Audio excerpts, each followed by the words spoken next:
Hello friends, this is Twinkle and welcome to the channel. आज के इस video में कुछ इंट्रास्टेट ट्रांजैक्शंस देखेंगे हम लोग, दैट इज जो transaction with in the state हुआ है। तो चलिए आगे बढ़ते हैं वीडियो की तरफ और देखते हैं हमारा क्वेश्चन क्या है। तो क्वेश्चन है, record the following transactions in the books of Ajay assuming all transactions have been entered within the state of Bihar charging CGST and SGST at the rate 9% each। मतलब कि सारा ट्रांजैक्शन किस स्टेट में हुआ है? बिहार में। और हम लोग का जीएसटी रेट क्या है? 9% CGST एंड SGST। ठीक है, तो चलिए देखते हैं हम लोग का पहला ट्रांजैक्शन क्या है। On 5th June 2021 purchase goods from Ravi of the lease price of rupees 2 lakh at 25% trade discount at 4% cash discount on purchase price of goods. Paid the entire amount by check on the same day. Second one is on 11th June 2021 sold goods to Mohit and Company of the lease price of rupees 1 lakh less 15% trade discount and 4% cash discount on sales price and received 40% by check. Now the third transaction is on 14th June 2021 paid rupees 20,000 for rent and rupees 50,000 for salaries by check. Fourth transaction is on 15th June 2021 Chandan, a debtor for rupees 13,000 has become bankrupt and 25% is received from his state. Number 5th is on 19th June 2021 withdrew from bank rupees 20,000 for office use and rupees 5,000 for personal use. Next transaction is on 23rd June 2021 goods worth rupees 10,000 distributed as free samples. Seventh transaction is on 25th June 2021 electricity expenses paid by check for office rupees 10,000 and for residence of proprietor rupees 3,000. Eighth transaction is on 28th June sold household furniture for rupees 18,000 and the proceeds were invested into business. And the last one is on 38th June 2021 output GST adjusted against input GST। अब हम लोग सारे transaction को समझेंगे एक एक करके और क्या जर्नल एंट्रीज पास होगा वो देखेंगे। Let's move forward towards our first transaction which is on 5th June 2021 purchase goods from Ravi of the lease price of rupees 2 lakh at 25% trade discount at 4% cash discount on purchase price of goods. Paid the entire amount by check on the same day। तो चलिए हम लोग समझते हैं पहले इस transaction को। इसमें बोला गया है कि 5th जून को रवि से गुड्स खरीदे हैं जिसका लीज प्राइस था 2 लाख और क्या हुआ है, ट्रेड डिस्काउंट हम लोग को मिला है 25%।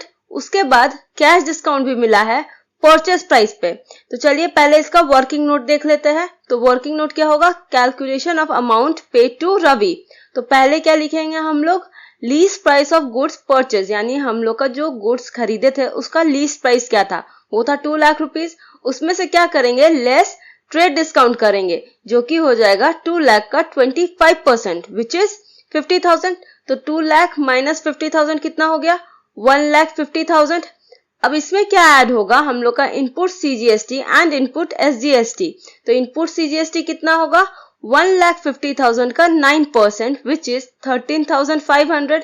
सिमिलरली इनपुट SGST भी उतना ही आएगा, 1,50,000 का 9% विच इज 13,500 जो हो जाएगा 27,000।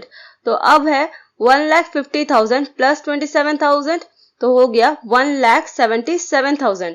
इसमें से हम लोग को क्या मिला है, कैश डिस्काउंट। तो कैश डिस्काउंट हम लोग लेस करेंगे, बट कैश डिस्काउंट किसमें मिला है हम लोग को, जो परचेस प्राइस था, यानी कि उसमें CGST और SGST इंक्लूडेड नहीं था। तो कैश डिस्काउंट हो जाएगा 1,50,000 पे 4% विच इज 6,000। तो क्या हो जाएगा 1,77,000 माइनस 6,000। तो हम लोग का नेट अमाउंट हम लोग कितना पे किए थे रवि को, 1,71,000। अब चलिए हम लोग जर्नल एंट्री देख लेते हैं। तो इसमें क्या क्या आएगा, परचेज आएगा, एक इनपुट CGST अकाउंट आएगा, इनपुट SGST अकाउंट आएगा, और क्योंकि पेमेंट चेक से हुआ है तो बैंक अकाउंट इन्वॉल्व होगा, और हम लोग को डिस्काउंट मिला है तो डिस्काउंट रिसीव्ड अकाउंट होगा। तो जर्नल एंट्री क्या हो जाएगा, डेट के कॉलम में आ जाएगा 05/06/2021 और परचेज अकाउंट डेबिट 1,50,000, यानी कि खरीदे कितना पे थे, 1,50,000 पे परचेस प्राइस था हम लोग का, उस पे ऐड हुआ था इनपुट CGST 13,500 और input SGST account debit 13,500। To bank account आ जाएगा 1,71,000 जो हम लोग नेट अमाउंट पे किए थे, और टू डिस्काउंट रिसीव्ड अकाउंट बोल के आ जाएगा 6,000 जो कि हम लोग को डिस्काउंट मिला था, यानी कि जो कैश डिस्काउंट मिला था, क्योंकि हम लोग जानते हैं ट्रेड डिस्काउंट का जर्नल में कोई एंट्री नहीं होता है। और नरेशन हो जाएगा being goods purchased at 25% trade discount and 4% cash discount। अब हम लोग अपना सेकंड ट्रांजैक्शन समझते हैं जो कि है on 11th June 2021 sold goods to Mohit and company of the lease price of rupees 1 lakh less 15% trade discount and 4% cash discount on sales price and receive 40% by cheque.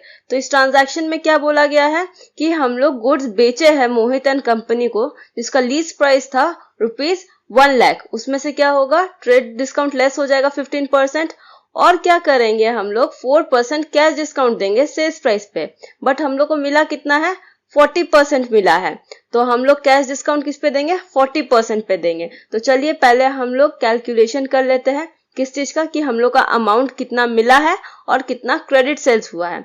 तो पहले क्या होगा, lease price of the good sold जो कि था 1 lakh rupees less trade discount which is 1 lakh का 15%, तो हो जाएगा 15,000। तो 1 लाख माइनस 15,000 हो जाएगा 85,000।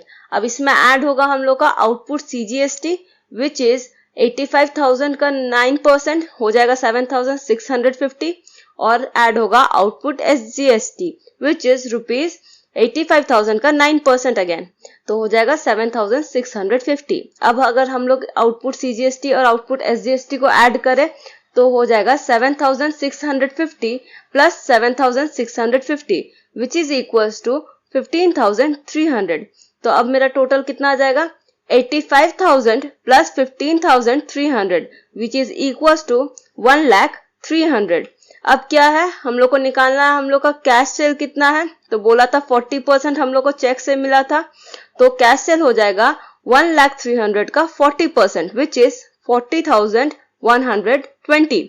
अब हम लोग देंगे कैश डिस्काउंट। अब जो कैश डिस्काउंट है वो कैसे निकलेगा, तो बोला गया है क्वेश्चन में जो कैश डिस्काउंट है वो 4% मिलेगा सेल्स प्राइस पे। तो हम लोग का सेल्स प्राइस कितना है, 85,000। बट क्योंकि पूरा पेमेंट हम लोग को नहीं मिला था, तो हम लोग क्या करेंगे, जितना पेमेंट मिला है दैट इज 40% पेमेंट मिला है, तो 85,000 का 40% पे 4% देंगे, that is 4% of 40% of 85,000 which is 1,360। तो नेट अमाउंट रिसीव्ड कितना आ जाएगा, कैश सेल्स वाला amount that is 40,120 less cash discount that is 1,360। तो नेट अमाउंट रिसीव्ड कितना आ जाएगा, 38,760। और हम लोग का क्रेडिट सेल कितना हो जाएगा, 1,300,000 का 60% जो कि है 60,180। तो अब हम लोग देख लेते हैं जर्नल एंट्री क्या पास होगा। तो डेट हो जाएगा हम लोग का 11/06/2021। बैंक अकाउंट डेबिट में आ जाएगा 38,760 जो कि हम लोग को नेट अमाउंट रिसीव्ड हुआ था वो। फिर आ जाएगा discount allowed account debit that is 1,360। फिर आ जाएगा मोहित एंड कंपनी डेबिट 60,180 जो हम लोग का क्रेडिट सेल्स में था। फिर हो जाएगा टू सेल्स अकाउंट 85,000 जो कि हम लोग का आया था 1 लाख माइनस 15,000 करके। To output CGST account which is 7,650, to output SGST account 7,650। और नरेशन हो जाएगा being goods sold at 15% trade discount and 4% cash discount. Now let's move forward to our next transaction which is on 14th June 2021 paid rupees 20,000 for rent and rupees 50,000 for salaries by check। तो हम लोग जानते हैं rent और salaries में क्या GST नहीं लगता है। तो हम लोग का जर्नल एंट्री क्या हो जाएगा, डेट के कॉलम में हो जाएगा 14/06/2021। और क्योंकि रेंट और सैलरीज दोनों चेक से हुआ था तो हम लोग का बैंक अकाउंट इन्वॉल्व होगा। Rent account debit 20,000, salaries account debit 50,000 to bank account 70,000। और नरेशन हो जाएगा bank rent and salaries paid through cheque. अब देखते हैं हम लोग का अगला ट्रांजैक्शन क्या है। On 15th June 2021, Chandan, a debtor for rupees 13,000 has become bankrupt and 25% is received from his state. तो क्या बोल रहा है, चंदन एक डेटर था जिससे कि हम लोग 30,000 रुपीज पाते थे, बट वो बैंकरप्ट हो गया तो क्या मिला हम लोग को, उससे सिर्फ 25% ही मिला 13,000 का. तो जर्नल एंट्रीज का क्या हो जाएगा, डेट के कॉलम में होगा 15/06/2021 और बैंक अकाउंट डेबिट, इसमें कौन सा अमाउंट आएगा, 13,000 का 25% which is 3,250. Bad debts account debit, इसमें आ जाएगा 9,750 यानी कि 13,000 का 75%. टू चंदन, उसमें अमाउंट आ जाएगा 13,000 और नरेशन हो जाएगा bank amount received and bad debts written off. Moving forward towards the next transaction, which is on 19th June 2021, withdrew from bank rupees 20,000 for office use and rupees 5,000 for personal use. तो हम लोग क्या किए हैं, bank से withdraw किए हैं office use के लिए और पर्सनल यूज के लिए. तो ऑफिस वाला तो हम लोग का जैसे कैश होता है वो आ जाएगा और पर्सनल यूज के लिए है तो वो ड्राइंग्स हो जाएगा. और हम लोग जानते हैं बैंक से भी अमाउंट विड्रॉ करते हैं तो उसमें जीएसटी नहीं लगता है. तो हम लोग का जर्नल एंट्री क्या हो जाएगा, डेट के कॉलम में हो जाएगा 19/06/2021 और cash account debit 20,000, drawings account debit 5,000 to bank account 25,000 और नरेशन हो जाएगा bank amount withdrawn from bank for office use and personal use. Moving forward to our next transaction which is on 23rd June 2021, goods worth rupees 10,000 distributed as free samples, यानी कि कुछ goods हम लोग distribute किए free samples के तौर पे. तो इसका मतलब क्या होता है, वो एडवर्टाइज कर रहे हैं तो वो हो जाएगा एडवर्टीजमेंट अकाउंट के अंदर. तो हम लोग का ये परचेज आता है ना, मतलब जो गुड्स हम लोग एडवर्टीजमेंट के तौर पे दिए हैं वो हम लोग का परचेज है. तो उसमें क्या होता है, जो हम लोग का इनपुट सीजीएसटी और इनपुट एसजीएसटी लगा था परचेज के टाइम पे, डेबिट हुआ था, वो इसमें क्रेडिट होगा, यानी कि रिवर्स एंट्री करेंगे. तो इसका जर्नल एंट्री देख लेते हैं क्या होगा. डेट के कॉलम में 23/06/2021, एडवर्टीजमेंट अकाउंट डेबिट में क्या आ जाएगा 11,800 to purchase account 10,000 to input CGST account 900 that is 10,000 का 9% टू इनपुट एसजीएसटी अकाउंट, इसमें भी आ जाएगा 900 विच इज 10,000 का 9% और नरेशन हो जाएगा being goods distributed as free samples. अब हम लोग का अगला ट्रांजैक्शन देख लेते हैं क्या है. On 25th June 2021, electricity expenses paid by cheque for office rupees 10,000 and for residence of proprietor rupees 3,000. इसमें क्या बोला गया है कि इलेक्ट्रिसिटी एक्सपेंसेस पे किए हैं चेक के थ्रू, ऑफिस का भी और प्रोप्राइटर का रेसिडेंस का भी, यानी कि जो प्रोप्राइटर का रेसिडेंस का किए हैं वो क्या हो जाएगा, ड्राइंग्स हो जाएगा. तो चलिए हम लोग जर्नल एंट्री देख लेते हैं. डेट के कॉलम में आ जाएगा 25/06/2021 और हो जाएगा हम लोग का journal entry electricity expense account debit 10,000, drawings account debit 3,000 to bank account 13,000 और नरेशन हो जाएगा being electricity bill paid for office and residence of the proprietor. हम लोग पहले पढ़े थे कि जो इलेक्ट्रिसिटी एक्सपेंस पे करते हैं उसमें जीएसटी नहीं देना पड़ता है, तो इसीलिए इस जर्नल एंट्री में भी जीएसटी नहीं आया है. तो अब हम लोग देखते हैं अपना नेक्स्ट ट्रांजैक्शन जो कि है on 28th June 2021, sold household furniture for rupees 18,000 and the proceeds were invested into the business. मतलब क्या हुआ है, प्रोप्राइटर अपना घर का कोई फर्नीचर बेचा है 18,000 में और उससे जो पैसा मिला है वो बिजनेस में इन्वेस्ट कर दिया है. वो घर का फर्नीचर बेचा, इसका हम लोग का बिजनेस से कोई लेना देना नहीं है तो उसका कोई एंट्री नहीं होगा. लेकिन जो वो रुपीज 18,000 बिजनेस में ला रहा है उसका तो एंट्री होगा. तो उसका जर्नल एंट्री होगा डेट के कॉलम में 28/06/2021, cash account debit 18,000 to capital account 18,000 और नरेशन क्या हो जाएगा being capital brought in business. ठीक है, तो ये जो अमाउंट लाया है 18,000 को उसको एज अ कैपिटल ट्रीट करेंगे.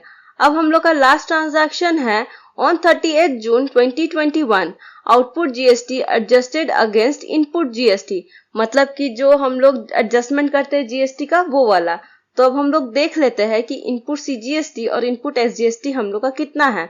तो हम लोग का क्या था, परचेज था रुपीज 13,500 इनपुट जीएसटी उसमें था और 13,500 इनपुट SGST में भी था। उसमें से क्या लेस कर देंगे हम लोग, जो एडवर्टीजमेंट के लिए हम लोग गुड्स दे दिए थे, उसमें हम लोग रिवर्स एंट्री किए थे इनपुट CGST और इनपुट SGST का, तो 900 दोनों से लेस कर देंगे, इनपुट CGST से भी, इनपुट SGST से भी। तो कितना आ गया हम लोग का इनपुट CGST 12,600 और इनपुट SGST कितना आ गया 12,600। दोनों का टोटल किए तो कितना आएगा 25,200। अब हम लोग देखते हैं हम लोग का आउटपुट CGST और आउटपुट SGST कितना है। आउटपुट CGST कितना था हम लोग का ₹7,650 और आउटपुट SGST था ₹7,650। इसका टोटल कितना हो जाएगा 15,300। अब हम लोग क्या देख रहे हैं कि इनपुट CGST और इनपुट SGST ज्यादा है आउटपुट CGST और आउटपुट SGST से, मतलब कि हम लोग का कोई टैक्स लायबिलिटी नहीं बन रहा है, यानी हम लोग को गवर्नमेंट को कुछ पे नहीं करना होगा, क्योंकि जो हम लोग GST कलेक्ट किए हैं वो कम है जितना हम लोग GST पे किए। अगर हम लोग का GST कलेक्टेड यानी कि आउटपुट GST ज्यादा होता इनपुट GST से, तो हम लोग गवर्नमेंट को पे करते। बट इस केस में क्या हुआ, हम लोग का total of input GST is more than total of output GST, यानी कि हम लोग ऑलरेडी गुड्स में ज्यादा GST दे चुके हैं। तो अब जो हम लोग का एक्सेस ऑफ इनपुट GST है, ये हम लोग नेक्स्ट मंथ एडजस्ट करेंगे। तो जो एक्सेस ऑफ इनपुट GST है, इसको इनपुट टैक्स क्रेडिट कहते हैं। तो हम लोग का इनपुट टैक्स क्रेडिट कैसे निकलेगा, input GST minus output GST। तो पहले हम लोग माइनस करेंगे input CGST minus output CGST, which is ₹12,600 minus ₹7,650, which is ₹4,950. Similarly, input SGST minus output SGST, which is ₹12,600 minus ₹7,650, जो हो जाएगा ₹4,950। तो हम लोग का टोटल कितना आ गया इनपुट टैक्स क्रेडिट का 4,950 प्लस 4,950, जो कि है 9,900। अब हम लोग देख लेते हैं जर्नल एंट्री क्या पास होगा। तो डेट के कॉलम में आ जाएगा 30/06/2021। फिर हो जाएगा output CGST account debit 7,650, output SGST account debit 7,650, to input SGST account 7,650, to input SGST account 7,650 और नरेशन हो जाएगा बीइंग GST एडजस्टेड। अब हम लोग सारे जर्नल्स और वर्किंग नोट को साथ में देख लेते हैं ताकि पूरा सम समझ में आ जाए। तो हम लोग किसके बुक्स में बना रहे थे जर्नल, अजय के बुक्स में, तो हो जाएगा in the books of Ajay journal. तो ये रहा हमारा जर्नल और देखिए पहला जर्नल में क्या लिखा हुआ है, बैंक अकाउंट के बगल में वर्किंग नोट 1, क्योंकि ये अमाउंट हम लोग वर्किंग नोट 1 में निकाले हैं। फिर सेकंड जर्नल एंट्री में भी हमारा लिखा हुआ है बैंक अकाउंट के बगल में वर्किंग नोट 2, यानी कि इसका अमाउंट हम लोग वर्किंग नोट 2 में निकाले थे। ये रहा हमारा और भी जो जर्नल एंट्रीज हैं। फिर हम लोग का लास्ट वाले में इनपुट CGST के बगल में WN3 लिखा हुआ है, क्योंकि इसका वर्किंग नोट हम लोग 3 नंबर वाले में किए थे। और ये रहा हमारा सारा वर्किंग नोट। आई होप आज का वीडियो आप लोगों को समझ में आया होगा। अब हम लोग मिलते हैं नेक्स्ट वीडियो में, तब तक के लिए थैंक यू।